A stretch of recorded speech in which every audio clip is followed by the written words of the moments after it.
تفسیر قرطبی لکھی ہے، اس نے کہا کہ ہوا مسجد اصحاب الکہف، کہ اصحاب الکہف کے نام سے جو مسجد مشہور ہے اس کا نام بھی والتین ہے۔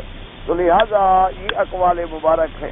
اور اسی طرح عوفی نے حضرت ابن عباس رضی اللہ تعالی عنہ سے بھی ایک روایت مبارک نقل فرمائی ہے کہ مسجد نو الذی علی الجبل الجودی، ان نے فرمایا کہ وہ پہاڑ جو جودی کے نام سے مشہور ہے اس پہاڑ پر ایک مسجد ہے جس کا نام والتین ہے۔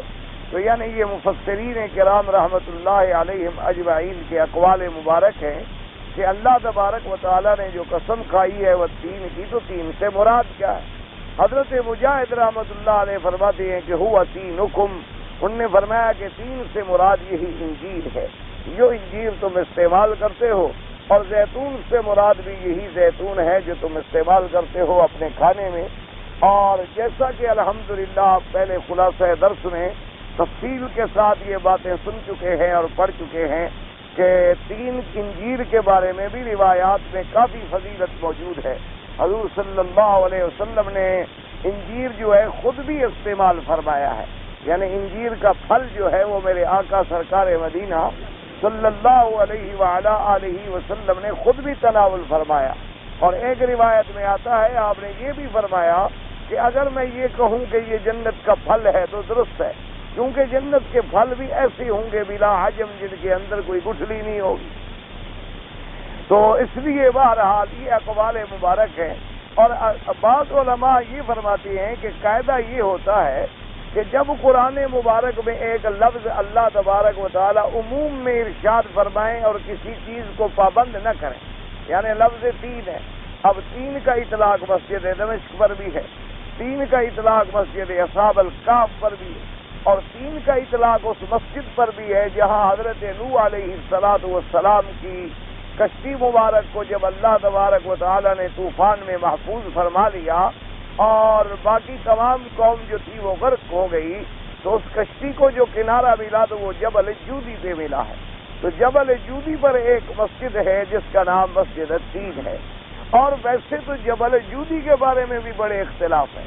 بعض علماء فرماتی ہیں کہ وہ بھی دمشق کے اندر ایک پہاڑ ہے جس کا نام جبل جودی ہے، اور بعض مورخین نے تو یہاں تک لکھا ہے کہ ہندوستان میں ایک پہاڑ ہے جس کا نام جبل جودی ہے، اور بعض مورخین یہ کہتے ہیں کہ جس پہاڑ کو ہم آج کل ہمالیہ کہتے ہیں، ہمالیہ کا بڑا اونچا پہاڑ، انہوں نے کہا یہی وہ جودی کا پہاڑ ہے۔ حتیٰ کہ بعض مورخین نے یہ بات بھی ثابت کرنے کی کوشش کی ہے کہ حضرت نوح علیہ السلام کی کشتی جو تھی اس کا گزر اس علاقے میں ہوا اور وہیں جا کر اس نے قرار پکڑا۔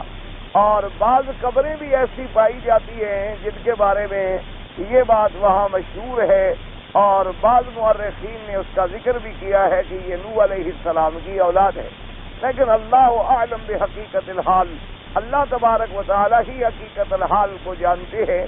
بظاہر جو راجح قول ہے زیادہ وہ یہی ہے کہ جو چیز معروف ہے، کیونکہ قاعدہ یہ ہے کہ اللہ نے قرآن میں جب خطاب فرمایا، قرآن نازل ہوا سرزمین مکہ میں، اور اس وقت اس کے مخاطبین اول جو تھے وہ مکے کے لوگ تھے، تو اللہ نے قرآن میں ایسی چیزوں کا ذکر کیا ہے جن کو وہ جانتے تھے۔ جن چیزوں کو وہ جانتے بھی نہ ہوں ان چیزوں کے ذکر کرنے کا کیا فائدہ ہو سکتا ہے؟ اس لیے آپ دیکھیں اللہ پاک نے فرمایا افلا ينظرون الى الابل کیف خلقت، کہ کیا یہ لوگ نہیں دیکھتے کہ ہم نے اونٹ کو کیسے بنایا ہے؟ تو اللہ نے اونٹ کی مثال دی چونکہ عرب اونٹ کو سمجھتے تھے، اس لیے خداوند قدوس نے قرآن پاک کے اندر اونٹ کا ذکر فرمایا۔ اسی طرح فرمایا والخیل والبغال والحمیر لترکبوها وزینہ، فرمایا تمہارے لیے ہم نے گھوڑے پیدا کیے، تمہارے لیے ہم نے خچر پیدا کیے، تمہارے لیے ہم نے گدھے پیدا کیے۔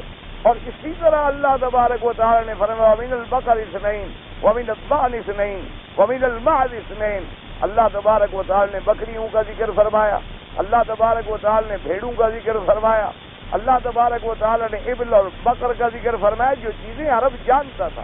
اگر ان کے سامنے بھینس کا ذکر کیا جاتا، بھینس تو مکے والے جانتے نہیں کہ بھینس کیا ہوتی، اگر ان کے سامنے کسی ایسے جانور کا ذکر کیا جاتا، یعنی اگر مثال کے طور پر ایک آم کے پودے کا ذکر کیا جاتا تو عرب تو نہیں جانتا کہ آم کا پودا کیا ہوتا، اس لیے ہمیشہ مخاطب کو اس چیز سے خطاب کیا جاتا ہے جو چیزیں وہ جانتا ہو، جن چیزوں کو وہ سمجھتا ہو۔ تو اس لیے علماء نے فرمایا کہ اس سے مراد یہی انجیل ہے، اور چونکہ انجیل ہے ہی عرب کا پھل، یہ زیادہ دمشق کے پہاڑوں میں اور شام اور بیت المقدس کے علاقوں میں بے انتہا انجیر ہوتا ہے، اور اتنا بڑا بڑا انجیر ہوتا ہے ماشاءاللہ، اور اتنا حلا ہوتا ہے اس میں، اور اتنی اس میں لذت ہوتی ہے جو دنیا کے کسی انجیر میں نہیں پائی جاتی۔ اسی لیے اللہ تبارک و تعالیٰ نے فواکہات میں سے آپ دیکھیں قرآن میں کھجور کا ذکر فرمایا، کیونکہ عرب کھجور کے تو ماشاءاللہ ماہر ہیں، جتنا عرب کھجور کو سمجھ سکتا ہے اور کوئی بھی نہیں سمجھ سکتا۔ اسی طرح سے اللہ نے انار کا ذکر فرمایا، اللہ نے عنب انگوروں کا ذکر فرمایا، طائف کے انگور اور انار جو ہیں وہ دنیا اور عالم میں مشہور ہیں۔ اس لیے ہمیشہ علماء نے فرمایا کہ خداوند قدوس نے اپنے بندوں کو ان کے حالات کے مطابق جب خطاب فرمایا ہے تو ایسی چیزوں سے فرمایا ہے جو چیزیں وہ سمجھتے ہوں، جو چیزیں وہ جانتے ہوں۔ ایک ایسی چیز سے مثال دی جائے جس کو وہ جانتے ہی نہ ہوں۔ اس لیے فرمایا کہ جتنی قسمیں اللہ نے کھائی ہیں آپ قرآن میں دیکھ لیں، کہیں فرمایا والضحیٰ تو دن کو سب سمجھتے، کہیں فرمایا واللیل تو رات کو سب سمجھتے، کہیں فرمایا والنجم اذا ہوا تو تارے کو سب سمجھتے، اور تارے کا ڈوبتے ہوئے عالم کو بھی سب دیکھتے ہیں۔ اس لیے علماء نے فرمایا ویسے یہ اقوال مبارک درست ہے، اللہ تبارک و تعالی تمام مفسرین پر کروڑوں اپنی رحمت نازل فرمائے، لیکن زیادہ راجح قول یہی ہے کہ مراد یہی انجیر ہے، اور مراد جو ہے وہ یہی زیتون ہے۔ فرمایا والتین والزیتون قال کعب الاحبار وقتادہ وابن زید وغیرہم هو مسجد بیت المقدس، انہوں نے فرمایا کہ زیتون سے مراد بھی بیت المقدس کی مسجد جو ہے اس کا نام بھی زیتون ہے۔ وقال مجاہد واکرمۃ وهذا الزیتون الذی تعصرون، انہوں نے فرمایا کہ نہیں یہی زیتون ہے جس کا تم تیل نکالتے ہو، یہی زیتون کا درخت اور زیتون کا پھل یہ بڑا معروف ہے، مشہور ہے اور عرب میں استعمال ہوتا۔ وطور سینین قال کعب الاحبار وغیر واحد هو الجبل الذي كلم الله تبارک و تعالی موسیٰ علیہ السلام، تو اللہ نے تیسری قسم کھائی طور سینین کی۔ انہوں نے فرمایا طور سینین سے کیا مراد ہے؟ انہوں نے کہا وہ پہاڑ مراد ہے طور سینا کا، جس پہاڑ پر اللہ تبارک و تعالی نے موسیٰ علیہ السلام سے کلام فرمایا۔ وَهَذَا الْبَلَدِ الْأَمِينَ یعنی مکہ کا، اور اس امن والے شہر کی قسم کھائی اللہ نے۔ اس بلد الامین سے کیا مراد ہے؟ مکہ مکرمہ۔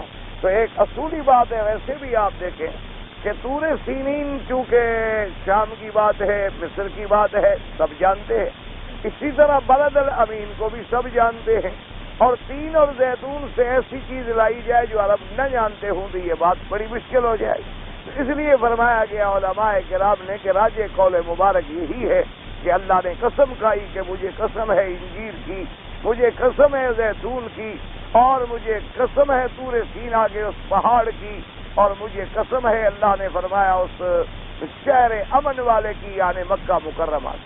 اور اسی کے اندر خدا کی قدرت ہے کہ اگر تمام ان قسموں کو آدمی قرآن پاک میں جمع کرے تو ہر نو جو ہے اس میں سے تقریباً انواع سارے کے سارے آ جاتے ہیں۔ رات آ گئی، دن آ گیا، ستارے آ گئے، اور اسی طرح نباتات آ گئیں، اسی طرح جمادات آ گئیں، اسی طرح شہر آ گئے، بلد آ گیا۔ تو ہر چیز کی ان چار چیزوں کی اللہ تبارک و تعالی نے قسم کھائی۔ فرماتے ہیں یعنی مکہ قالوا ابن عباس و مجاہد و اکرمۃ والحسن و ابراہیم النخعی و ابن زید و کعب الاحبار ولا خلاف فی ذلک۔ اب مفسر فرماتا ہے کہ یہ تمام حضرات نے فرمایا کہ بلد الامین سے مراد مکہ مکرمہ ہے، اور اس کے اندر کوئی اختلاف نہیں۔ وقال بعض الائمة هذه وحال ثلاثة بعث الله في كل واحد من نبي مرسلا من أولي العزم أصحاب الشرائع الكبار، اور بعض ائمہ فرماتی ہیں کہ یہ تین مقامات ہیں، ان تین مقامات کا اللہ نے ذکر فرمایا، جو انہوں نے فرمایا یہ تین زیتون اور طور سینا بلد الامین یہ سب مقامات ہیں، یعنی دمشق ہو گیا، طور سینا وہ پہاڑ ہو گیا جہاں اللہ نے موسیٰ علیہ السلام سے کلام فرمایا، اور بلد الامین سے مکہ ہو گیا مراد۔ تو انہوں نے فرمایا یہ بھی اللہ کی حکمت ہے کہ ایک جگہ حضرت موسیٰ اللہ کا رسول ہے، اور شام جو ہے وہ ویسے معدن الانبیاء ہے، وہاں تو اللہ نے بڑے نبی پیدا فرمائے۔ اور مکہ مکرمہ جو ہے یہ مولد ہے، اور یہ وہ جگہ ہے جہاں پیدا ہوئے خاتم الانبیاء، امام الانبیاء، سید الانبیاء والمرسلین، سیدنا محمد الرسول اللہ صلی اللہ علیہ وعلا آلہ واصحابہ وسلم تسلیما کثیرا کثیرا۔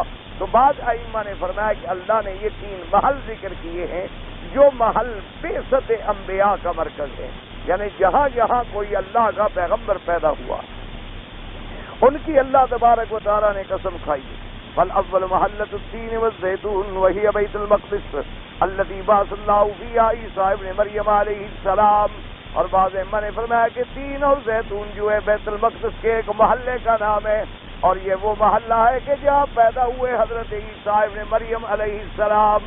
حضرت عیسیٰ علیہ السلام جو ہیں وہ بھی بیت المقدس کے قریب ایک جگہ ہے، وہاں آپ کی پیدائش ہوئی ہے، جسے آج کل کہتے ہیں بیت اللحم۔ آج کل مشہور جو ہے وہ جگہ، اس جگہ کا نام بیت اللحم ہے، ورنہ اور مفسر رحمۃ اللہ علیہ فرماتے ہیں اسی محلے کا نام بھی تین اور زیتون محلوں کے نام بھی ہے، اور یہ ممکن بھی ہے کیونکہ تین اور زیتون سب سے زیادہ بیت المقدس کے پہاڑوں میں ہوتا ہے، تو بعض لوگوں نے محلوں کا نام بھی تین رکھ دیا ہو، بعض لوگوں نے محلے کا نام بھی زیتون رکھ دیا ہو، تو یہ کوئی بات بعید بھی نہیں ہے، لیکن آج کل یعنی جو معروف نام ہے وہ بیت اللحم ہے، یہاں حضرت عیسیٰ علیہ السلام پیدا ہوئے۔ الحمدللہ میں نے وہ جگہ دیکھی ہے، اور دعا کریں کہ اللہ تبارک و تعالی اپنی رحمت کے ساتھ پھر اپنی فیصلہ فرما دیں گے، پھر بیت الاقدس مسلمانوں کے ہاتھ میں آ جائے اور مسجد اقصی آزاد ہو جائے، اور اللہ ہمیں وہاں جا کر 2 رکعت پڑھنے کی توفیق عطا فرمائے۔ ہم نے الحمدللہ پہلے حاضری اللہ نے نصیب کر دی، مسجد اقصی بھی دیکھ لی اور بیت اللہ بھی دیکھا الحمدللہ، اور مقام خلیل جہاں حضرت ابراہیم الخلیل علیہ السلام کا مدفن ہے، ان جگہوں کو بھی دیکھا۔ لیکن اللہ تبارک و تعالی اب بھی مسلمانوں کو، اللہ پاک عالم اسلام کو اللہ تبارک و تعالی اپنے قوت و نصرت عطا فرما دیں کہ پھر مسجد اقصی پر بھی اسلام کا اللہ غلبہ نصیب فرما دے۔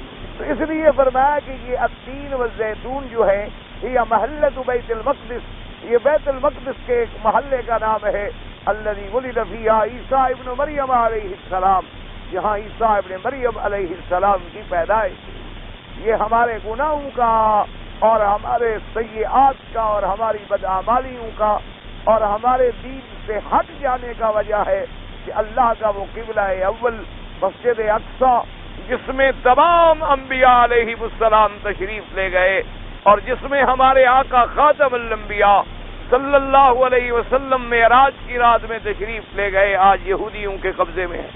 تو کم از کم مسلمانوں اور کچھ بھی نہ کر سکیں تو یہ جو اشہر حج کے مہینے ہیں، اور اللہ نے آپ کو اپنے گھر میں حاضری کی توفیق بخشی ہے، آپ اگر کچھ بھی نہیں کر سکتے تو رو رو کر اللہ سے دعائیں تو مانگ سکتے ہیں۔ یہ دعائیں بہت بڑی چیز ہے، ان دعاؤں پر اگر آپ کا یقین آ جائے تو دعا ایسی چیز ہے، حضور نے فرمایا الدعاء سلاح المؤمن، کہ دعا جو ہے مومن کا ہتھیار ہے، اور حضور صلی اللہ علیہ وسلم نے فرمایا کہ اللہ کی قضا کسی چیز سے نہیں ٹلتی مگر دعاؤں سے اللہ چاہے تو ٹال دیتے۔ اس لیے دعائیں جو ہیں یہ بہت بڑی چیز ہے، اللہ تبارک و تعالیٰ نے ان میں بڑا اثر رکھا ہے، شرط یہ ہے کہ کوئی دعا مانگنے والا ہو۔ اب ہماری زبانیں گندی ہو چکی ہیں، ہمارا کھانا پینا حرام کا ہو چکا ہے، ہمارا پہننا اوڑھنا حرام کا ہو چکا ہے، ہماری زندگی گناہوں میں گزر جاتی ہے۔ یہ تو پھر بھی اس کریم کا کرم ہے کہ اللہ پاک نے ہمیں زندہ رہنے کا حق دیا ہے، اللہ ہمیں رزق دے رہے ہیں، ورنہ قرآن پاک میں صاف آیت موجود ہے، اللہ نے فرمایا کہ میرے مدنی صلی اللہ علیہ وسلم اگر میں بندوں کو ان کے گناہوں کے مطابق سزا دوں تو زمین پر کوئی چلتا ہوا بھی نظر نہ آئے۔ فرمایا یہ تو میرا کرم ہے کہ میں مہلت دے دیتا ہوں۔ فرمایا وَلَوْ يَأْخُذُ اللَّهُ النَّاسَ، اگر ہم لوگوں کو پکڑیں ان کے گناہوں کو، فرمایا مَا تَرَكَ عَلَىٰ ظَهْرِ الْأَرْضِ مِن دَابَّةٍ، کوئی چلتی پھرتی چیز آپ کو زمین پر نظر نہ آئے۔ ان کے گناہوں کا تو یہ تقاضا ہے، ہمارے گناہ تو اس مقام پہ پہنچ چکے ہیں کہ اللہ کی زمینیں عاجز آ کے روتی اور فریاد کرتی ہیں کہ مولا یہ تیرے بندے میرے اوپر گناہ کر رہے ہیں۔ اللہ تبارک و تعالی یہ تو اس کا کرم ہے کہ وہ ہمیں مہلت عطا فرما دیتے ہیں، ہمیں رزق عطا فرما دیتے ہیں، اور ہم زندگی گزار رہے ہیں ورنہ ہم جینے کے قابل نہیں رہے. اب اس کا حل صرف یہی ہے کہ امت اسلام توبہ کرے، اللہ کے دروازے کی طرف رجوع کرے اور اللہ سے مانگنا شروع کر دے تو اللہ کی مدد جو ہے فوراً پہنچتی ہے. اور مفسر رحمۃ اللہ علیہ فرماتی ہے کہ دوسرا قول وثانی طور سینین، دوسرا مقام وطور سینا الذی کلم اللہ علیہ موسیٰ ابن عمران علیہ السلام، اور فرمایا طور سینین سے مراد وہ پہاڑ ہے، وہ جبل ہے جس جبل پہ اللہ تبارک و تعالیٰ نے موسیٰ علیہ السلام کو شرف کلام بخشا کہ درمیان میں کوئی فرشتہ نہیں تھا، براہ راست اللہ نے کلام فرمایا حضرت موسیٰ علیہ السلام کے ساتھ. اسی لیے اللہ نے ان کا لقب بھی کلیم اللہ رکھا کہ ایسا پیغمبر جس نے اپنے اللہ سے کلام کیا ہے. فرمایا وَكَلَّمَ اللَّهُ مُوسَىٰ تَكْلِيمًا. والثالث مكة وهو البلد الأمين الذي من دخله كان آمنا وهو الذي أرسل فيه محمدا صلى الله عليه وسلم. قالوا وفي آخر التوراة ذكر هذه الأماكن الثلاثة جاء الله من طور سيناء يعني الذي كلم الله عليه موسى ابن عمران وأشرق من صعير يعني جبل بيت المقدس الذي بعث الله منه عيسى هكذا ساقا من جبال فاران يعني جبال مكة الذي أرسل الله منها محمدا صلى الله عليه وسلم فذكرهم مخبرا عنهم على الترتيب الوجودي بحسب ترتيبهم في الزمان. فلهذا أقسم بالأشرف ثم الأشرف منه ثم بالأشرف منهما. اب مفسر رحمۃ اللہ علیہ فرماتے ہیں کہ تیسرا وہ مقام ہے البلد الامین. بلد الامین سے کیا مراد ہے؟ فرمایا بلد الامین الذی من دخلہ کان آمنا، یعنی اس سے مراد مکہ مکرمہ ہے، جو اس میں داخل ہو گیا وہ امن میں آ گیا. اور یہ وہ جگہ الذی ارسل فی محمد صلی اللہ علیہ وسلم، جس میں اللہ نے اپنا پاک پیغمبر بھیجا حضرت محمد مصطفیٰ. اور مفسر رحمۃ اللہ علیہ فرماتے ہیں کہ آخر تورات کے اندر بھی ان تین اماکن کا ذکر موجود ہے. ایک میں لکھا ہوا ہے کہ طور سینا وہ جگہ ہے جہاں اللہ پاک آئے، یعنی اللہ پاک نے کلام فرمایا موسیٰ علیہ السلام کے ساتھ. اور فرمایا دوسرا جبل سعیر ہے، یعنی بیت المقدس کا وہ پہاڑ جہاں اللہ نے حضرت عیسیٰ ابن مریم علیہ السلام کو پیدا فرمایا. اور تیسرا جبال فاران سے مراد، ان سے جبل فاران سے کیا مراد ہے؟ یعنی جبال مکہ، مکے کے وہ پہاڑ الذی ارسل اللہ منہا محمدا صلی اللہ علیہ وسلم، جن پہاڑوں میں اللہ نے بھیجا حضرت محمد مصطفیٰ خاتم الانبیاء صلی اللہ علیہ وسلم کو. اب مفسر رحمۃ اللہ علیہ فرماتی ہیں کہ اگر اسی بات پہ غور کیا جائے تو یہ ترتیب بے اعتبار وجود کے بھی ہے. یعنی پہلے آئے موسیٰ علیہ السلام، موسیٰ علیہ السلام کے بعد آئے عیسیٰ علیہ السلام، عیسیٰ علیہ السلام کے بعد سب سے آخر میں آئے حضرت محمد الرسول اللہ علیہ الصلوات والتسلیم. جب اللہ کے پیغمبر کا نام آئے تو درود پاک پڑھنا ضروری ہے، اور باقی نبیوں کا نام آئے تو کہیں علیہ الصلوات والسلام. حضور پاک کا نام آئے تو آدمی درود شریف جو ہے اس کی زبان پہ فوراً آنا چاہیے. اور مفسر رحمۃ اللہ علیہ فرماتی ہیں کہ پھر ان تین قسموں میں دیکھیں کہ پہلے اللہ نے جو اشرف ہے موسیٰ علیہ السلام اس کی قسم کھائی، پھر ان سے زیادہ شان والے حضرت عیسیٰ کی قسم کھائی، پھر سب سے زیادہ شان والے اشرف جو ہیں حضرت محمد مصطفیٰ صلی اللہ علیہ وآلہ آلہ وسلم تسلیما کثیرا کثیرا. کیونکہ اللہ نے 1,24,000 پیغمبر بھیجے، ساری کائنات میں سے نبی افضل ہوتے ہیں، انبیاء میں سے پھر رسول افضل ہوتے ہیں، اور رسولوں میں سے اولو العزم من الرسل جو 5 پیغمبر ہیں وہ افضل ہیں، اور سب کے سردار جو ہیں وہ حضرت محمد الرسول اللہ صلی اللہ علیہ وسلم کہ آپ تمام نبیوں کے بھی سردار ہیں، تمام رسولوں کے بھی سردار ہیں. یہ شرف آپ کو ملا ہے کہ آپ خاتم النبیین بھی ہیں، آپ امام الانبیاء والمرسلین بھی ہیں، آپ رحمت للعالمین بھی ہیں، آپ شفیع المذنبین بھی ہیں، آپ قائد غر المحجلین بھی ہیں، اور آپ لواء الحمد قیامت والے دن اٹھانے والے بھی ہیں. اس لیے حضور پاک نے فرمایا کہ حضرت آدم، حضرت ابراہیم میرے ابا ہیں، لیکن قیامت والے دن میرے پرچم کے نیچے کھڑے ہوں گے. فرمایا کہ لا فخر علی، میں اس پہ فخر نہیں کرتا بلکہ یہ اللہ نے مجھے مرتبہ بخشا. اللہ تبارک و تعالی نے مجھے یہ رتبہ جو ہے عطا فرمایا ہے. تو اس لیے تمام مسلمانوں پر یہ لازم ہے، یہ ضروری ہے کہ جب بھی اپنے آقا کا نام سنیں، جب بھی سرکار کا نام سنیں، جب بھی حضور پاک کا نام سنیں تو ان پر درود پاک پڑھیں، کیونکہ یہ قاعدہ ہے کہ جتنا آدمی درود کثرت سے پڑھتا ہے اتنی زیادہ اس کو تعلق اور تقرب نصیب ہوتا ہے حضرت محمد مصطفیٰ کے ساتھ، اور قیامت میں بھی اسی اعتبار سے اس کو تقرب ملے گا، قربت ملے گی اور تعلق نصیب ہوگا حضرت محمد مصطفیٰ صلی اللہ علیہ وعلا آلہ واصحابہ وسلم تسلیما کثیرا کثیرا. تو اس لیے یہ بات بڑی ہمیشہ یاد رکھا کریں، بلکہ کوشش کیا کریں کہ جتنے دن آپ لوگوں کو اللہ نے اس سرزمین میں رہنا نصیب کیا ہے، چلتے ہوئے، بیٹھتے ہوئے، اٹھتے ہوئے، اگر آدمی تھوڑی سی ہمت کر لے نا جی، یہ ہے صرف سوچنے کی بات. یعنی ابھی آپ اپنے مکان سے نماز پڑھنے کے لیے آتے ہیں، اگر ایک دوست کو ہاتھ میں ہاتھ ڈال لیں تو گپے مارتے مارتے حرم آ جائے گا. لیکن اگر آپ درود پڑھتے آئیں اور جب جائیں درود پڑھتے جائیں، جاتے جاتے آپ 1000 دفعہ درود پڑھ لیں، اور جب ایک درود پڑھیں گے تو یہاں 1,00,000 لکھا جائے گا، اور 1,00,000 پر اللہ 10,00,000 رحمت نازل فرمائیں گے. تو یہاں تو رحمت کی منڈی لگی ہوئی ہے. اب یہ تمہاری مرضی ہے کہ تم گپوں میں اور مذاق میں اور دوستوں میں اور قصوں میں اور کہانیوں میں اور لوگوں کے گلے اور غیبت اور شکوے اور ان میں اپنا سارا وقت ضائع کر لو، یا اللہ کے قرآن پڑھنے میں، ذکر کرنے میں، درود پڑھنے میں اپنا وقت گزار لو. یہ تمہاری اپنی مرضی ہے. ابھی یعنی آج آپ تجربہ کر لیں، عشاء کی نماز کے بعد جب گھر لوٹیں آپ بات نہ کریں، یہاں سے درود پڑھتے جائیں یا کلمہ شریف پڑھتے ہیں، جو بھی آپ کو یاد ہے. دیکھیں کہ گھر پہنچتے پہنچتے الحمدللہ آپ نے کتنی کمائی کر لی ہے. حالانکہ گھر تو آپ جا رہے ہیں، گھر سے بھی آپ آ رہے ہیں، لیکن بجائے باتیں کرنے کے آدمی نماز کے بعد وضو سے بھی ہوتا ہے الحمدللہ ثم الحمدللہ، اور اپنے مکان پہ جا رہا ہے اور وہاں تک جاتے جاتے جا رہا ہے، چل رہا ہے، پڑھ رہا ہے.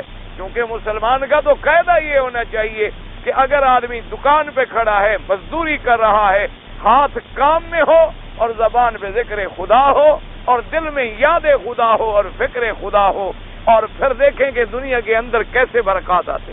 یہی وجہ تھی صحابہ رضوان اللہ علیہم اجمعین کی کامیابی کی کہ ان کی راتیں مصلے پہ گزر جاتی تھیں اور دن جو ہے وہ گھوڑے کے پشت پہ گزر جاتے تھے.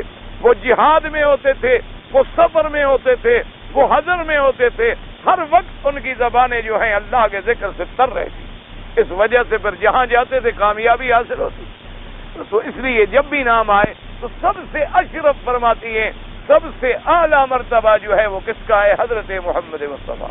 اللہم صلی علی سیدنا محمد وعلی آل سیدنا محمد وبارک وسلم. آپ حضرات بیٹھ جائیں، آرام سے بیٹھ جائیں، بس تکلیف کر لیں. آج انشاءاللہ کل سے تقریر شروع ہو جائے گی بفضل اللہ، تو آپ کا انشاءاللہ پھر آپ کو آرام ہوگا. اب چونکہ طلبہ کے ساتھ روز لڑائی جھگڑا ہوتا ہے، اب میں نے بڑی ضد کی لیکن اب میں بھی تنگ آ گیا. اب یہ تو نہیں ایسا نہ ہونا جی اللہ کے حرم میں اب جھگڑا ہو، بات ہو، یا کوئی کسی کو مارے، کوئی کسی کو سخت لفظ کہہ دے. یہ جگہ ایسی پاک جگہ ہے کہ بعض اوقات لفظ منہ سے نکلے گولی کی طرح لگ جاتا ہے. اس لیے آدمی کو بڑی احتیاط کرنی چاہیے. اللہ تبارک و تعالی ہمیں اس مقام کا ادب نصیب فرما دے. ورنہ بہرحال حق تو طلباء کا ہوتا ہے، ہم نے بڑی کوشش کی. تو اب تو ویسے بھی خیر الحمدللہ حج جو ہے وہ بالکل قریب آ گیا. دن گزرتے ہوئے کوئی پتہ نہیں چلتا ہے. ابھی آپ یعنی محسوس ہو رہا ہے کہ جیسے پچھلے سال کے حاجی آ رہے تھے، وہ سال بھی گزر گیا اور حاجی بھی ماشاءاللہ. اب تو دن ایسے گزر رہے ہیں نا، یہ قیامت کی علامت ہے، یہ علامت قیامت ہے. حضور صلی اللہ علیہ وسلم نے فرمایا قیامت کی نشانیوں میں سے ایک نشانی ہے کہ سال ایسے گزر جائے گا جیسے مہینہ گزر جاتا ہے، اور فرمایا مہینہ ایسے گزر جائے گا جیسے ایک ہفتہ گزر جاتا، فرمایا ہفتہ ایسے گزر جائے گا جیسے ایک دن گزر جاتا، اور ایک دن ایسے گزر جائے گا جیسے ایک گھڑی گزر جاتی، اور فرمایا ایک گھڑی ایسے گزر جائے گی جیسے کاغذ کو آگ لگاؤ اور جلدی سے بجھ جاتی. تو آج وہی وقت آ گیا ہے اور روزانہ ہمارا دن زندگی کا کم ہو رہا ہے. ماں باپ خوش ہوتی ہیں کہ بیٹا بڑا ہو رہا ہے، یہ نہیں سمجھتے کہ بیٹا قبر کی طرف جا رہا ہے. جتنی آدمی کی عمر گزر رہی ہے، گھٹ رہی ہے، موت قریب آ رہی. اس لیے آپ اپنے لیے، مسلمانوں کے لیے، عالم اسلام کے لیے دعائیں بھی کریں اور اپنے وقت کو ضائع نہ کریں. اپنے وقت کی قیمت کا احساس کریں. یہ دن گزر جائیں گے پھر آپ کو مکے کی قدر معلوم ہو. اللہ تبارک و تعالی ہر مسلمان کو عبادت کا جذبہ نصیب فرماتے ہیں وقولہ تبارک و تعالی لقد خلقنا الانسان فی احسن تقویم ھذا هو المقسم علیہ. یعنی یہ جواب قسم ہے جس پر اللہ نے قسم کھائی 4 چیزوں کی کہ مجھے قسم ہے تین کی، زیتون کی، طور سینین کی اور بلد الامین کی. قسم کھانے کے بعد جواب قسم کیا فرمایا لقد خلقنا الانسان اے خلقنا الانسان کی ہم نے پیدا کیا انسان کو بہترین پیکر میں. فرمایا اے خلق انه تعالی خلق الانسان فی احسن صورت و شکل منتصب القامہ سوی الاعضاء حسنها. اللہ نے انسان کو بہترین شکل صورت عطا فرمائی. اللہ نے انسان کو سیدھا قامت والا بنایا. اللہ نے انسان کو اعضاء جو ہیں برابر عطا فرمائے کہ ہر عضو جو ہے، اب دیکھو نا جی، صرف آدمی انگلیوں پہ غور کر لے کہ یہ ابہام ہے، یہ سبابہ ہے، وسطیٰ ہے، پنسر اور خنصر ہے، تو یہ انگلیاں جو ان کی ذرا ترتیب دیکھ لو. اگر یہ ساری برابر ہوتی ہیں آپ کا ہاتھ بیکار ہو جاتا. یعنی اللہ تبارک و تعالیٰ کی حکمت ہے. اگر ان میں ایک انگلی کاٹ دو دیکھو پھر پتہ لگے گا کہ انگلی کی کیا قیمت. ایک ناخن آپ کا نکال لیا جائے پھر آپ کو پتہ لگے گا کہ ایک ناخن کی کیا قیمت. قدر تب ہوتی ہے جب نعمت چھن جاتی ہے. جب نعمت موجود ہو، اب ایک آدمی کی ٹانگیں ہیں اس کو کیا پتا، اس سے پوچھو نا جو لنگڑا ہے بیچارہ. ایک آدمی کی آنکھیں ہیں اس کو آنکھوں کی کوئی قدر نہیں، اس سے پوچھو جو اندھا ہے کہ اس کا وقت کیسے گزرتا ہے، کہ کیسے بیچارہ ٹھوکریں کھا رہا ہے، کبھی چوٹ لگ رہی ہے، کبھی گر رہا ہے، کبھی بیٹھا ہے کوئی ہاتھ پکڑنے والا نہیں، اپنے گھر تک بھی نہیں جا سکتا. تو آدمی کو نعمت کی قدر تب معلوم ہوتی ہے جب اللہ نعمت کو چھین لے. تو اللہ نے انسان کو ایسی آسان شکل اور ایسی آسان صورت میں پیدا فرمایا ہے. اچھا پھر دیکھیں، اندازہ فرمائیں کہ جن چیزوں کا تعلق علم سے ہے اللہ نے ان کو اونچا بنایا، کیونکہ علماء کی شان جو ہے وہ اونچی ہوتی. عقل جو ہے سب سے زیادہ علم تو عقل میں، اللہ نے عقل کو اوپر رکھا. پھر علم حاصل ہوتا ہے دیکھنے سے، آنکھیں اوپر رکھی. کانوں سے حاصل ہوتا ہے، سونگھنے سے حاصل ہوتا ہے، چکھنے سے حاصل ہوتا ہے. تو یہ علماء جو ہیں آپ کے، ان کو اللہ نے اونچا رکھا. تو اب جب تک علماء اونچے نہیں ہوں گے تو ہدایت کا ذریعہ ہی نہیں بنے. اس لیے کہ اچھا اب جو کھانے پینے والا سٹور کرنے والی جمع کرنے وہ نیچے رکھی ہیں، اور جو پیشاب پکھانے والی باتیں ہیں وہ اور نیچے کر دی. اس لیے اللہ تبارک و تعالیٰ نے انسان کو بھی ہدایت بخشی کہ اپنے ایک ایک عضو میں غور کرو کہ میں نے کس حکمت کے ساتھ تمہیں بنایا، کس حکمت کے ساتھ. دیکھیں نا جی، دنیا والے جیسے دولت جمع کرتے ہیں، بینک کی یہ پیٹ ہے نا، گندگی بھی اسی میں ہے، بلائیں بھی اسی میں ہیں، ہر چیز اسی میں ساری کی ساری جمع کر کے کھڑی ہوئی ہے. تو اب پیٹ کو تو اوپر نہیں لگا دیا نا اللہ نے، یہ نیچے رہنے والی چیز ہے. اوپر اللہ تبارک و تعالیٰ نے قوات سمعیہ کو رکھا، قوات بصریہ کو رکھا، قوات شامہ کو رکھا، قوت عقل کو رکھا، جن کا تعلق علم سے ہے، جاننے سے ہے. کیونکہ علم جو ہے یہ فطرت انسانی میں داخل ہے. اب دیکھو نا، کہیں سے آواز ہو، کان سنے گا، فوراً انتباہ کرے گا کہ پتہ کرو کیا ہے. پھر آنکھ دیکھے گی اور عقل فیصلہ کرے گا کہ ہاں اچھا وہ ڈبہ گرا تھا، یہ بات. تو اس لیے یعنی انسان جاننے کے لیے ہر وقت متلاشی ہوتا. اب دیکھنا، ذرا یہاں کوئی آواز آ جائے سارے ادھر سے بھاگ جائیں، ادھر دیکھنا شروع کر فوری طور پر. چونکہ انسان جاننا چاہتا، انسان جاہل نہیں رہنا چاہتا. انسان کو جاننے کی اللہ نے فطرت کے اندر ایک بات رکھ دی ہے کہ کوئی ذرا سی آہٹ سنائی دے گی فوراً متوجہ ہو جائے گا. اس لیے یہ تمام چیزیں جو ہیں اللہ نے آسان صورت پہ بنایا انسان کو. اور اس کے بعد فرماتے ہیں ثم رددناه اسفل سافلین اے الی النار. اللہ نے فرمایا ہم نے بندہ انسان کیسی بہترین طے کر تیریم. ثم بعد هذا الحسن والنذارة مسيرهم الى النار ان لم يطع الله ويتبع الرسل. فرمایا کہ اتنی حسن دینے کے بعد جب اس نے اللہ کے رسولوں کی اطاعت نہ کی تو رجوع کہاں، نتیجہ کہاں نکلا؟ جہنم. اور اس کے بعد مفسر رحمۃ اللہ علیہ فرماتی ہیں ولہذا قال الا الذين امنوا وعملوا الصالحات، مگر وہ لوگ جو ایمان لے آئے اور عمل اچھے کیے ان کو جنت میں بھی اونچے درجات. وقال بعضهم، اور بعض نے فرمایا، بعض مفسرین نے ثم رددناه اسفل سافلین، اس سے کیا مراد ہے؟ الہ ارذل العمر، کہ پہلے دیکھو کیسی شکل ہے، جوانی ہے، خوبصورتی ہے، اور جناب لوگ مڑ مڑ کے دیکھ رہے ہیں، وہی پر بوڑھا ہو جاتا ہے، کوئی دیکھنے کے لیے تیار ہی نہیں۔ سب کہتے ہیں یار گھر سے ہی نکالو، بیٹے اولاد بھی تنگ آ جاتی ہے کہ باپ نے کھانستے کھانستے تنگ کر دیا۔ اب تو خیر اولاد نے اچھا حل ڈھونڈا ہوا ہے، جب باپ بوڑھا ہو جاتے حج پہ بھیج دیتے، چلو جلدی مرے جان چھوٹے، جہاز میں مر جائے گا، جہاز کے رگڑے سے نکل گیا تو انشاءاللہ آگے بھی خدمت کرنے والے کھڑے ہیں، اور اگر کوئی بہت زیادہ ڈھیٹ نکلا تو کنکریاں مار کے واپس نہیں آتا انشاءاللہ وہیں ختم ہو جائے گا، جان چھوٹے گی، ایک جائیداد جلدی ملے گی، دوسرا یہ بھی کہیں گے جی بڑا خوش نصیب بھائی ابا ساڈا جی ماشاءاللہ مکے مدینے مر گیا، جان چھٹ گئی ہے، نہ سانو پتہ ہے، نہ دفن کرنا پیا، نہ جنازہ اٹھانا پیا، بڑا خوش نصیب۔ بھائی تم خوش نصیب کیوں نہیں بنتے؟ باپ اگر خوش نصیب تھا، تم جو جوان بیٹے ہو، خوش نصیب باپ تب ہوتا جب جوان بیٹا کندھے پہ اٹھا کے لے آتا ہو۔ وہ تو بد نصیب باپ ہے بیچارہ کہ جوان بیٹے گھر میں ہیں اور وہ بچے بیچارہ مکے میں گلیوں میں دھکے کھا رہا، کوئی ہاتھ پکڑنے والا نہیں، کوئی طواف کرانے والا نہیں، کوئی بیچارے کو گھر دکھانے والا نہیں، کوئی بیچارے کو مدد کرنے والا نہیں، کہیں وضو ہے تو ہے، نہیں ہے تو نہیں ہے، وہ تو جگہ بھی تلاش نہیں کر سکتا، اس کو تو یہ پتہ بھی نہیں ہے کہ طواف کتنی ہے۔ آج صبح میں طواف کر رہا تھا، ایک آدمی کہہ رہا تھا دوسرے سے کہ جی باقی میرے 4 چکر رہ گئے ہیں، صبح کی نماز کے بعد میں نے طواف شروع کیا۔ میں نے کہا ماشاءاللہ، یعنی 6:30 بجے تک تو اس نے 3 چکر کیے تھے، پتہ نہیں اس کے 3 چکر کتنے بڑے تھے، یعنی صبح کی نماز 5 بجے ہو گئی، میں 6:30 بجے طواف کر رہا تھا، ابھی اس کے 3 چکر ہوئے تھے۔ میں نے کہا انشاءاللہ ظہر تک اس بیچارے کے ساتھ پورے ہو جائیں گے۔ میں نے پھر بڑی کوشش کی اس کو تلاش کروں، اور نکل گئی بات، تو وہ پھر مجھے نہیں مل سکا غریب کہ وہ کون تھا۔ میں نے کہا اس سے پوچھوں بھی کیسے تم چکر کر رہے ہو، 3 چکر اتنے 1.5 گھنٹے میں 3 چکر، کہیں بیچارہ یہ تو نہیں کہ وہ 30 چکر پورے کر رہا ہے یا کوئی 10 چکروں کا 1 چکر غریب سمجھ رہا ہے، جو پتہ جو نہ ہو غریب کو کیا کرے گا؟ بڑھاپا، یعنی آپ دیکھیں گے جتنے آدمی یعنی ہمارے ملک میں اللہ معاف فرمائے بیکار ہو جائیں ان کو حج پہ، انا للہ و انا الیہ راجعون۔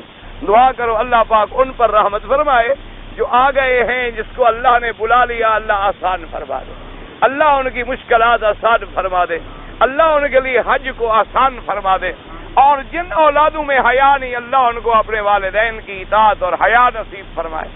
حج جوانی کا ہوتا ہے، اگر بڑھاپا ہے تو پھر بیٹا ساتھ ہو، بھائی ساتھ ہو، کوئی جوان ساتھ ہو، تاکہ وہ اپنے ساتھی کو سنبھالے، اپنے بزرگ کو سنبھال سکے، اس کے احرام، اس کے کپڑے، اس کا لباس، وہ بیچارہ آپ جناب پریشان حال ہوتا ہے، پتہ نہیں ہوتا۔ اب غریب اچھا اتنا بڑا حرم ہے ماشاءاللہ، اللہ تبارک و تعالی حکومت کو جزائے خیر عطا فرمائے کہ انہوں نے ایک ایسا عظیم الشان سمندر بنا دیا ہے ماشاءاللہ، اور ابھی تو وہ کہتے ہیں چھوٹے ہم اور بنائیں گے، اسی طرح تو ماشاءاللہ ادھر سے بڑھا دیا، اب اس طرف سے اور بڑھائیں گے اللہ تبارک و تعالیٰ کی رحمت سے، کہ نئے آدمی کو 10 دن تو یہ بھی پتہ نہیں لگتا کہ میں آیا کون سے دروازے سے تھا۔ نہ ایمان سے کہو نئے آدمی کو پتہ لگتا ہے، سوال ہی پیدا نہیں ہوتا۔ اس غریب کو کیا پتا، کبھی داخل ادھر سے ہوتا ہے، نکل ادھر جاتا ہے۔ اب ادھر غریب نکل گیا، ادھر تو اس کے مکان نے آنا ہی نہیں، ساری زندگی جو ڈھونڈتا رہے، مکان تو ادھر ہے۔ کہ بڑھاپا ہے، زبان نہیں جانتا، انا بڑا افسوس ہوتا ہے، بڑا دکھ ہوتا ہے، اللہ تبارک و تعالی رحمت فرمائے۔ اور پھر سب سے بڑی بات یہ ہے کہ جو جوان آ رہے ہیں وہ بھی مسئلہ نہیں جانتے، کو بھی کوئی پتہ نہیں، گھڑی کے نمبر یاد ہیں، ریڈیو یاد ہے، VCR یاد ہے، ٹی وی یاد ہے، ان کے رنگ اور کلر بھی یاد ہیں، لیکن یاد نہیں ہے تو پتہ نہیں کہ طواف شروع کہاں سے کر رہا ہے۔ کوئی رکن یمانی سے کر رہا ہے، کوئی جناب کعبۃ اللہ کے دروازے سے کر رہا ہے، کوئی مقام ابراہیم سے طواف شروع کر رہا ہے، کوئی حتیم سے کر رہا ہے، اور کوئی نماز پڑھ رہا ہے، کعبہ ادھر ہے وہ ادھر کھڑا ہے، اللہ اکبر کھڑا ہے۔ اس کو پتہ ہی نہیں ہے کہ اللہ کے بندے یہاں سب ہم نے گول بنانی ہے کہ ہر بندے کا پورا بدن اور چہرہ اس کعبے کے اندر ہو، اگر ذرا ادھر ہو گیا نماز نہیں ہوگی۔ یہ تو اپنے ملک میں ہوتا ہے کہ جیت کافی ہے کہ بھئی ہمارا کعبہ ہے مغرب کی طرف، بس جیت ہو گئی، نماز ہو گئی۔ لیکن جب کعبۃ اللہ سامنے موجود ہو تو ہر بندے کا پورا وجود جو ہے وہ عین کعبے میں آئے. اچھا اب حکومت تو اتنی کر سکتی تھی نا، اب سارے حرم میں جو بن رہا ہے نہیں ماشاءاللہ جا کے دیکھیں، انہوں نے پتھر ایسا لگایا ہے کہ پتھر پہ اگر آپ ذرا توجہ کر کے کھڑے ہوں تو ٹھیک کعبے میں آئے گا. انہوں نے نیچے نشان لگا دیے ہیں تاکہ بھی اس پٹے پہ کھڑے ہوں تاکہ ٹھیک کعبے میں آدمی آئے، پھر بھی غلط کھڑے. اب اس کا تو کوئی علاج نہیں ہے نا کسی آدمی کے پاس. جب ہم خود سیکھیں نا نماز پڑھ، اب دیکھو نا مثلا یوں کھڑے ہو جو اللہ اکبر، نماز نہیں ہو، حالانکہ طرف کعبہ ہے لیکن کعبے کا عین نہیں ہے. یہاں کعبے کے اندر عین ضروری ہے. اگر آپ باہر ہیں تو پھر طرف کافی ہے، لیکن جب آپ اندر کھڑے ہوں اسی لیے یہاں صفیں گول بنتی ہیں اور ساری دنیا میں صفیں جو ہیں وہ سیدھی بنتی، کیونکہ وہاں ہم نے جیت کی طرف رخ کرنا ہے کہ منہ طرف کھانا قبلہ، بس کافی ہو گیا، طرف ہو گئی. یہاں تو عین کعبے کے اندر ہونا ضروری ہے، ذرا ادھر ہو جائے ذرا ادھر ہو جائے نماز نہیں ہوگی. اس لیے بہرحال آپ ہر آدمی مسائل کو سیکھیں اور ایک دوسرے کو مسائل سمجھائیں. اگر کوئی نماز پڑھ رہا ہے اس کو جا کے پیار سے محبت کے ساتھ پکڑ کے کعبے کی طرف پھیر دیں اور پیار سے. ایسا نہیں کہ اس کو کہو تم جاہل ہو اور میں عالم ہوں، پھر کوئی مسئلہ نہیں سیکھے گا. مسئلہ سمجھانے کے لیے پتھر کھانے پڑتے ہیں، پتھر مارنے نہیں پڑتے.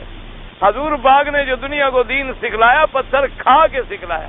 حضور نے کسی کو پتھر نہیں مارا، حضور پاک نے کبھی کسی کو انگلی بھی نہیں ہلائی، بلکہ سب کو دعائیں دی، اور جنہوں نے کانٹے بچھائے میرے مدینے نے پھول برسائے.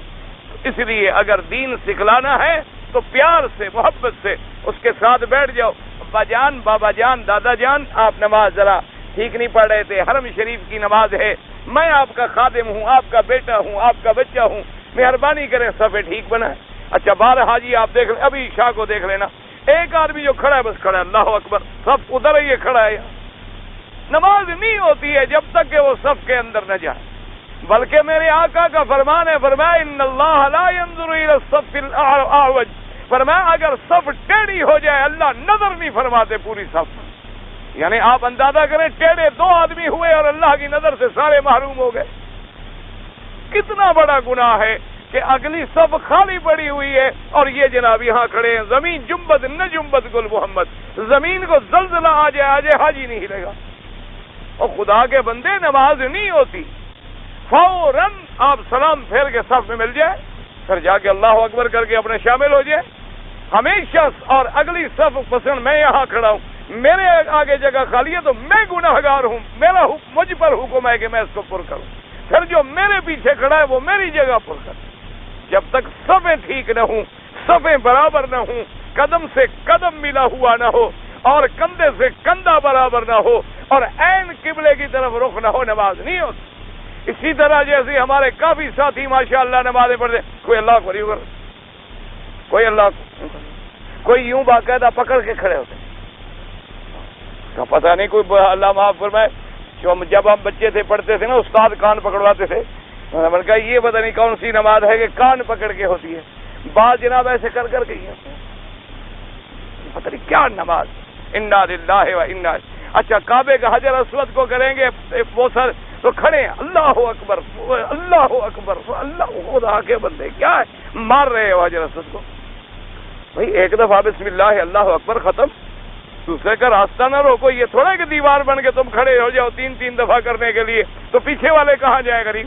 لازماً انہیں پھر تمہیں دھکا دینا ہے.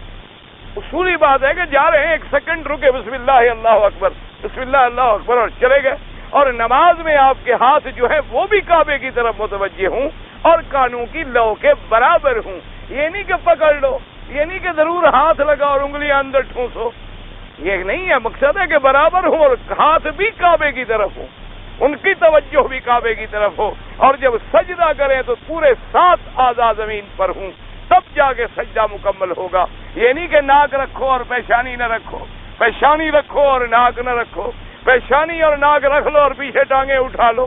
یہ مسئلہ نہیں ہے. ٹانگیں بھی، پاؤں بھی زمین پر ہوں، گھٹنے بھی زمین پر ہوں، ہاتھ بھی زمین پر ہوں اور چہرہ اور پیشانی بھی زمین پر ہوں.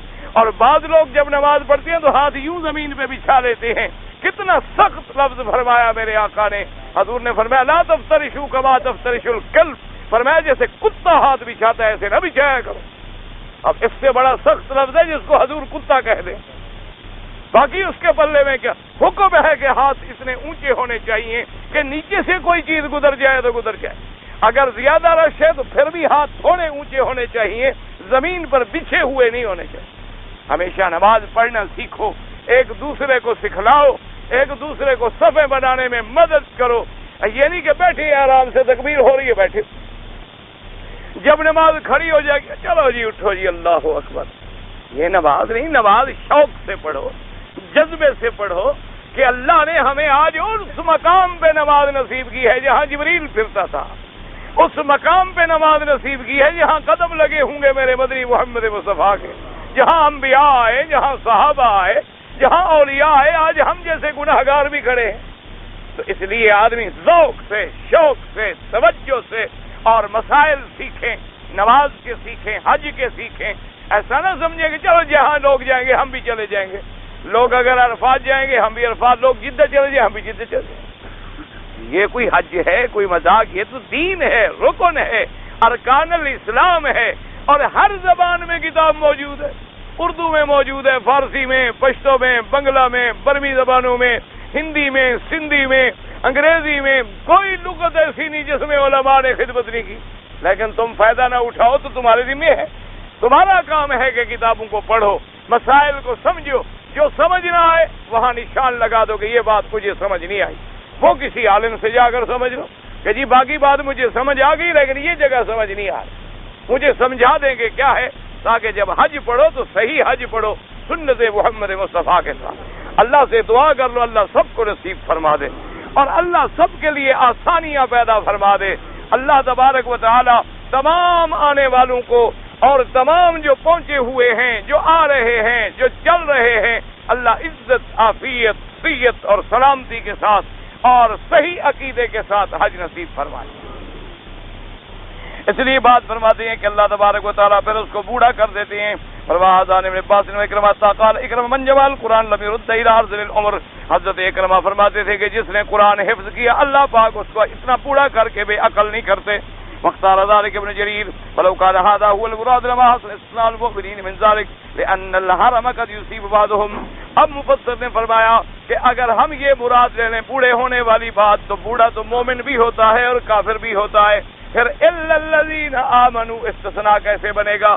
تو فرمایا مراد زیادہ وہی ہے کہ جو لوگ مومن ہیں اللہ ان کو پھر جہنم میں نہیں ڈالیں گے۔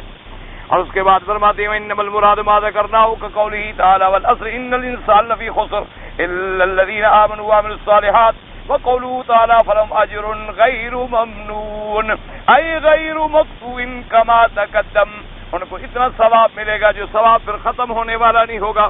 ثم قال فما يكذبك يا ابن آدم بعد بالدين، اتنے دلائل کے بعد اے ابن آدم تم پھر کیسے اس قیامت کا انکار کرتے ہو؟ ای بالجزاء فی المعاد ولقد علمت البداء، تم نے جان لیا کہ اللہ نے تمہیں پیدا فرمایا، وعرفت ان من قدر على البداء فهو قادر على الرجال بطريق الاولى فاي شيء يحملك على التكذيب بالمعاد وقد عرفت هذا۔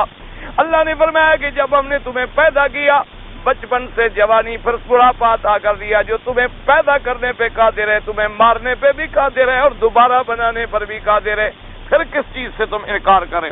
وقال ابن ابي حاتم حدثنا احمد بن سنان قال حدثنا عبد الرحمن بن منصور قال قلت لمجاهد فما يكذبك بعد بالدين عن ابي النبي صلى الله عليه وسلم قال معاذ الله نبي الانسان، فرماتی ہیں حضرت میں نے مجاہد سے کہا کہ فما يكذبك بعد بالدين، کیا یہ خطاب حضور کے کہا نہیں، اللہ کے نبی تو ماننے والے، مراد انسان ہے، وہ انسان جو منکر ہے جزا کا۔ وهكذا قال اكرمة غيره وقوله تبارك وتعالى أليس الله بأحكم الحاكمين، أيما هو أحكم الحاكمين الذي لا يجور ولا يظلم أحدا ومن أدري يقيم القيامة فينتصف للمظلوم في الدنيا بمن ظلمه۔ اللہ تبارک و تعالی سب سے بڑے حاکم ہیں حاکموں میں سے، اور یہ بھی اس کے عدل کا مقام ہے کہ قیامت قائم ہوگی تاکہ عدل کریں، اگر قیامت ہی نہ ہو تو پھر بدلہ ہی نہ ملا، پھر تو نہ مومن کا کوئی فائدہ ہوا نہ کافر کا کوئی نقصان ہوا۔ قیامت ہوگی تب اللہ مومنوں کو اونچا کریں گے اور کافروں کو جہنم دیں گے۔ فرماتی ہیں مفسر رحمہ اللہ تعالی وقت قدمنا فی حدیث ابی ہریرہ مرفوعا رضی اللہ تعالی عنہ اذا قرأ احدکم والتین والزیتون فاتا علی آخرها علیس اللہ بأحکم الحاکمین فلیقل بلا وانا ذا علی ذلک من الشاہدین. آخر تفسیر سورۃ والتین والزیتون اللہ الحمد للہ. حضرت ابی ہریرہ رضی اللہ تعالی عنہ نے حدیث بیان فرمائی کہ میرے آقا کا فرمان ہے کہ جو آدمی سورۃ والتین پڑھے جب آخری آیت پہ پہنچے کہ علیہ اللہ بأحکم الحاکمین تو آگے فوراً کہ بلا وانا علی ذلک من الشاہدین. اب کیا جن کو عربی نہ آئے وہ بھی یہ کہیں کہ اللہ ہمارا اقرار ہے سب سے بڑے حاکم آپ ہیں, سب سے بڑے عدل کرنے والے آپ ہیں. صرف مسئلے میں اتنی فرق ہے کہ امام ابو حنیفہ رحمۃ اللہ علیہ فرماتے ہیں کہ یہ کلمہ نماز میں نہ کہیں اور نماز کے علاوہ ہر مقام پہ کہیں. باقی ائمہ فرماتے ہیں نماز ہے تب بھی کہے, خارج از نماز ہے تب بھی کہے کہ بلا وانا علی ذلک من الشاہدین. الحمدللہ تفسیر سورۃ التین جو ہے اللہ کی رحمت سے پوری ہوئی اور آگے سورۃ العلق. اب زندگی باقی تو انشاءاللہ پھر درس حج کے بعد ہوگا اور کل سے اللہ کو منظور ہے انشاءاللہ تو پھر اب حجاج کرام کے لیے تقریر ہوگی.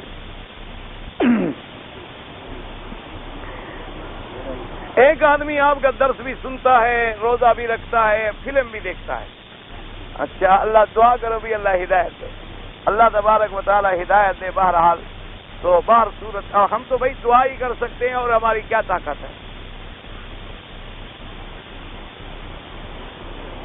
میں نے الحمدللہ نماز تو چھوٹی عمر سے پڑھی ہے لیکن میری نمازیں قضا ہو گئی تو آپ قضا کر لیں, پڑھ لیں. جتنی یاد ہیں وہ قضا کر لیں اور جو بھول گئی ہیں توبہ کر لیں, اللہ معاف فرما دیں.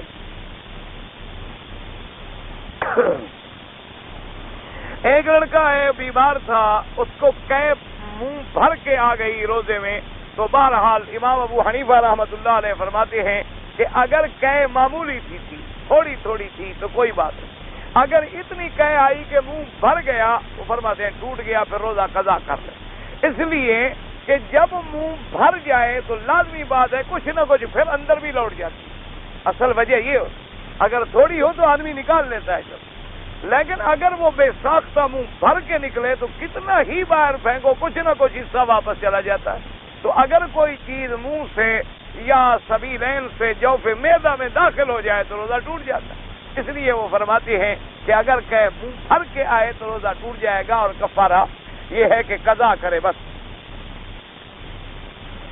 ہمارا ایک بھائی شیعہ ہو گیا, اللہ اس کو ہدایت اور ایمان نصیب فرمائے.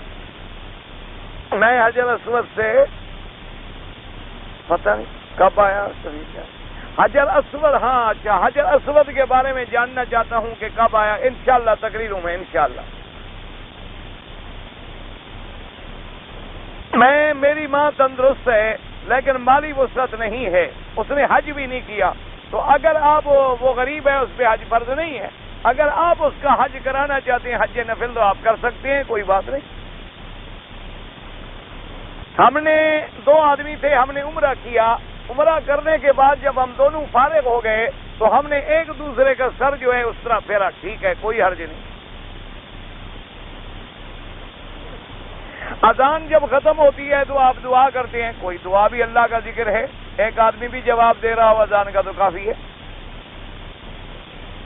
حجاج بن یوسف کے بارے میں کیا عقیدہ رکھتے ہیں؟ میں نے کل ہی بتایا تھا کہ ظالم هذه الامہ, اس امت کا سب سے بڑا ظالم. تو اگر آپ کو سمجھ لیتے تو عقیدہ تو واضح ہو گیا. باقی ہم اس کو کافر نہیں کہہ سکتے, مرا وہ اسلام پہ ہے, معاملہ اللہ کے سپرد ہے, اللہ جانے اور اللہ کی مرضی. آپ جو قرآن پڑھ رہے ہیں یہ بھی حجاج بن یوسف نے زبردیر دی ہے. یہ جو قرآن آپ پڑھتے ہیں اس پر جتنی زبردیر اور اعراب ہیں یہ بھی حجاج بن یوسف نے دی ہے. اور یہ آخری دیوار جو بنی ہوئی یہ بھی حجاج بن یوسف کی بنی ہوئی ہے. حجاج بن یوسف نے ایک طرف ظلم کے اتنے بڑے کام کیے ہیں کہ اس امت کا بڑا ظالم, اور ادھر نیکی کے کام بھی ہیں. معاملہ اللہ کے سپرد ہے, اللہ جانے اور اللہ کی مرضی. ہم اس کے بارے میں کیا کہہ سکتے ہیں؟ اس لیے کہ ایک آدمی کے کام اچھے بھی ہیں اور کام برے بھی ہیں. وہ صحابہ کا قاتل بھی ہے, ظالم بھی ہے, اللہ کے کعبۃ اللہ کی بے حرمتی کرنے والا بھی ہے, پھر کعبے کا معمار بھی ہے. پھر اس نے اسی لیے بعض تاریخوں میں آتا ہے کہ جب وہ مرنے لگا تو اس نے کہا اللہ میاں آج پوری روئے زمین پہ کوئی بندہ نہیں جو یہ امید رکھتا ہو کہ میں بھی بخشا جاؤں گا، لیکن میں تیری رحمت سے نا امید بالکل نہیں۔ اب یہ معاملہ اللہ کے سپرد ہے۔ وطروں میں دعائے قنوت نہ آئے یاد کریں، باقی دعا اگر جب تک نہ آئے پڑھنے سے، لیکن دعائے قنوت یاد کرنا ضروری ہے۔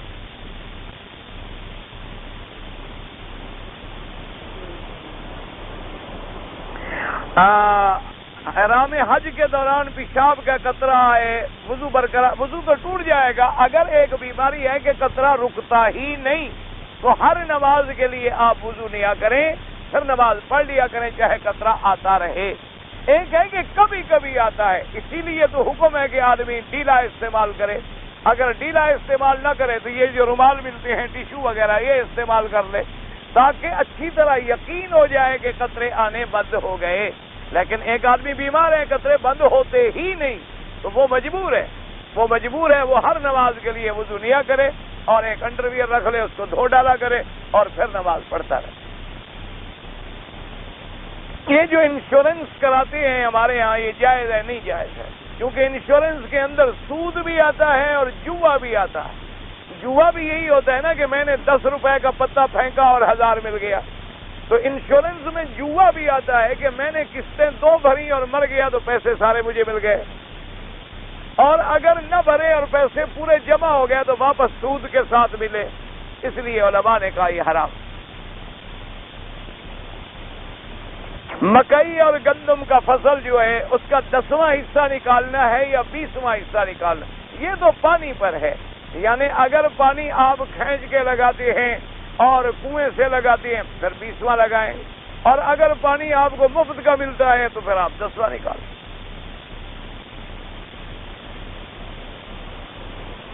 میں نے عمرہ کیا لیکن دونوں بازو جو ہے میں نے ڈھانکے ہوئے تھے، کوئی بات نہیں، ڈھانکے یہ بازو نکالنا تو عمرے میں ضروری نہیں ہے، یہ بازو تو صرف طواف میں نکالا جاتا ہے، آگے پیچھے تو لوگ جہالت سے نکالتے ہیں، اپنی نمازیں بھی خراب کرتے ہیں بلا وجہ، خام کا کندھا نکال کے نماز پڑھ رہا ہے کہ جی میں نے احرام باندھا ہوں۔ اللہ کے بندے، یہ کندھا صرف طواف میں نکالا جاتا ہے، آگے پیچھے کندھا نکالنا ضروری نہیں۔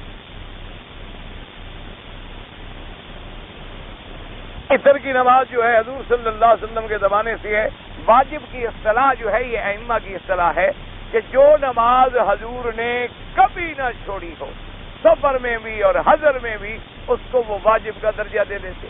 اسی طرح اس کے بعد سنت مؤکدہ، اس کے بعد سنت غیر مؤکدہ، اس کے بعد نوافل، اور فرائض وہ ہیں جن کا اللہ نے خود قرآن میں حکم دے دیا۔ حج کی بکری جو ہے اپنے ہاتھ سے کریں یا بینک میں دے دیں، دونوں باتیں ٹھیک ہیں، لیکن اپنے ہاتھ سے کرنے میں بہت بڑا ثواب ہے، کیونکہ حضور پاک نے اپنے ہاتھ سے ذبح بھی اپنے ہاتھ سے کیے۔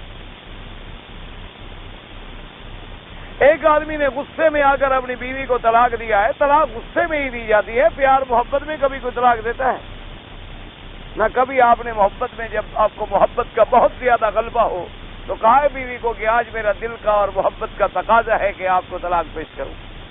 جب بھی طلاق دے گا بے وقوف غصے میں ہی دے گا، طلاق ہو جاتی ہے، غصہ ہو جائے کچھ ہو۔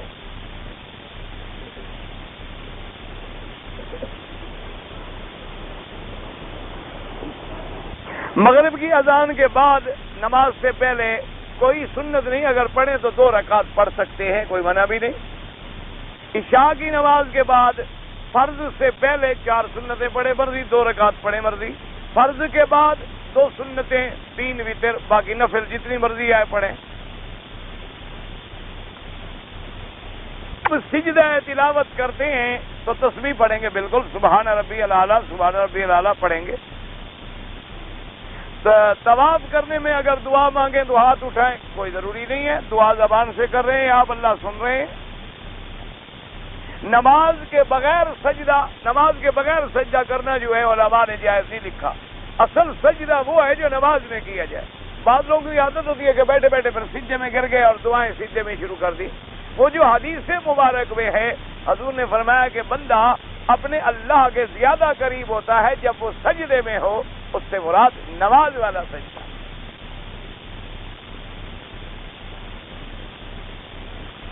میں نے شوال میں عمرہ کیا، پہلے بھی حج کیے ہوئے ہیں، پہلے جتنے حج کیے ہوئے ہوں، اگر آپ نے شوال میں حج عمرہ کیا ہے اور اس سال بھی حج کریں گے تو آپ کا حج حج تمتع ہوگا اور آپ کو ایک دم تمتع کی مینا میں دینی ہے، اور نہ ہوں پیسے تو 3 روزے حج میں رکھ لینا اور 7 روزے گھر جا کے رکھ لینا۔ میرا ایک بھائی ہے، اس کی اولاد نہیں، دعا کریں اللہ جتنے اولاد ہیں سب کو اولاد عطا فرمائے اور اولاد صالحہ عطا فرمائے، اور جن کی اولاد ہے ان کی اولادوں کو صالح بنائے۔ ساڑی میں اگر سیاہ خضاب لگایا جائے تو منع ہے، لیکن اگر اس میں مہندی ملا کے لگایا جائے تو وہ جائز ہے۔ آپ کو میرا خضاب دور سے نظر آ رہا ہوگا، قریب سے دیکھیں گے تو سیاہ نہیں ہوگا۔ آپ میرے قریب آتے ہی نہیں تو کیا مسئلہ کیسے سمجھ آئے؟ اور پھر مصیبت یہ ہے پاکستانیوں کو کوئی سیاہی نظر آتی ہے، سفیدی نظر آتی نہیں۔ ان بیچاروں کی نظر ہمیشہ سیاہی پہ ہوتی۔ مجھے تو یہ سمجھ نہیں آیا، یہ جو آپ نے لکھا ہے نا، یہ انشاءاللہ میں آرام سے جب مجھے اللہ وقت دے گا تو 1-2 دن پڑھوں گا، پھر آپ کو بتاؤں۔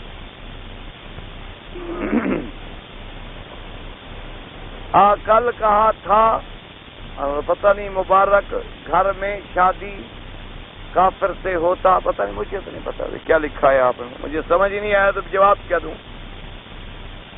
شیعہ برادری میں کر دی ہے، شیعہ برادری میں نکاح شادی نہ کیا کریں۔ بھائی ابو جہل کا میں نے کہا مجھے نام نہیں آتا، اس لانتی کا میں نے کبھی نام یاد نہیں کیا، بات ختم ہو گئی۔ تو میں نے اس لیے پوچھا تھا کہ اس کے نام ڈھونڈنے کی آپ کو ضرورت کیا پڑ گئی، اس لیے میں نے آپ نے کہا کہ غصے کی بات نہیں، لیکن نا جی کوئی آدمی اللہ کے نبی کا نام پوچھے، سیدنا صدیق کا، صحابہ کا، آل بیت کا، تو ہمیں خوشی ہوگی کہ ہمیں اس کو اسلام سے محبت۔ اب آپ پوچھیں فرعون کا نام کیا تھا، کیا ضرورت ہے ہمیں یاد کرنے کی؟ نمرود کا نام کیا تھا، کیا ضرورت ہی کیا ہے ہمیں اس کی یاد کرنے کی؟ قارون کا نام کیا تھا؟ جو قرآن میں لقب آ گیا، جو کتابوں میں آ گیا وہ یاد ہے، زیادہ ہم باز کیوں کریں؟ قرآن نے کہہ دیا فرعون، حالانکہ کئی فرعون گزرے ہیں، کوئی ایک فرعون تھوڑا ہے۔ موسیٰ علیہ السلام کے زمانے میں بھی کئی فرعون تھے، اور فرعون ایک لقب ہے، جو بھی مصر کا بادشاہ ہوتا تھا وہ فرعون کہلاتا تھا، جیسے حبشہ کا بادشاہ نجاشی کہلاتا تھا، جیسے فارس کے بادشاہ کسریٰ، قیصر، روم کہلاتے تھے۔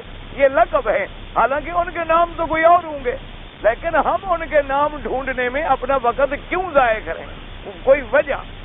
اور اگر ہمیں معلوم ہو جائے تو کیا فائدہ ہوگا، جب ہمیں پتا ہے کہ وہ ابو جہل کے نام سے مشہور ہے، کتابوں میں بھی ابو جہل کا نام آیا۔ پھر میں نے بتا دیا کہ بعض لوگوں کی کنیت مشہور ہو جاتی ہے، نام مشہور ہی نہیں ہوتا، جیسے ابی ہریرہ مثال دی میں نے، ابی سلمہ، حضرت ابی بکر، تو اتنی مشہور ہو گئی کہ اہل سنت کو سیدنا صدیق کا نام بھی نہیں آتا۔ اس لیے بہرحال اس میں کوئی ناراضگی والی ناراض تو آپ ہو گئے۔ آپ کو ہم اللہ کا واسطہ دیتے ہیں کہ کرسی پہ بیٹھے، اچھا جی آپ کرسی پہ بٹھاتے ہیں تو ہم بیٹھ جائیں گے انشاءاللہ۔ ہم تو ڈرتے ہیں بھائی کرسی سے، لیکن اگر آپ کی دعا ہے اور اتنا بڑا لفظ آپ نے کہہ دیا ہے تو آپ کے چٹ پڑھنے سے پہلے میں نے عرض کر دیا تھا کہ کل سے تقریر ہوگی انشاءاللہ اور کرسی پہ ہوگی۔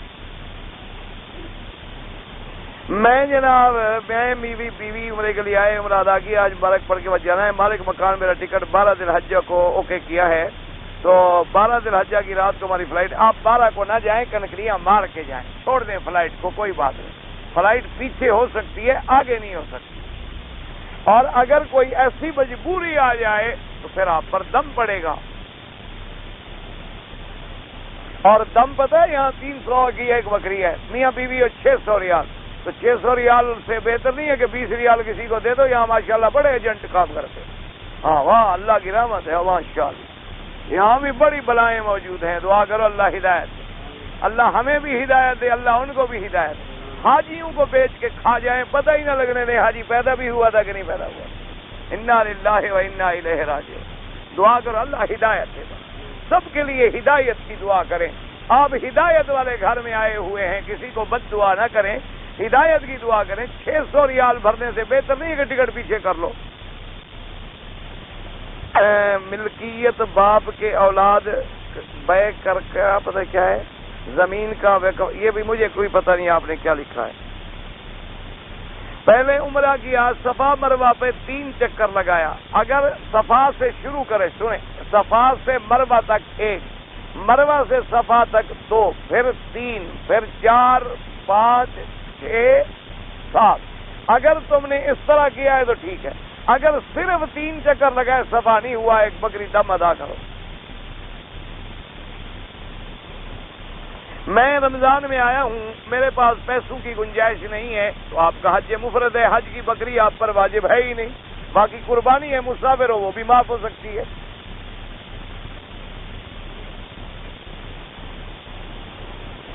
یہ ثواب کی زیادتی جو ہے فرض نماز کے ساتھ ہے نہیں. بھائی گزارش یہ ہے کہ یہ علمی بحثیں ہیں، ہمیں اللہ کی رحمت کو وسیع سمجھنا چاہیے کہ ثواب جو ہے فرض ہے، نفل ہے، طواف ہے، ہر عبادت میں انشاءاللہ لاکھ کا ملے.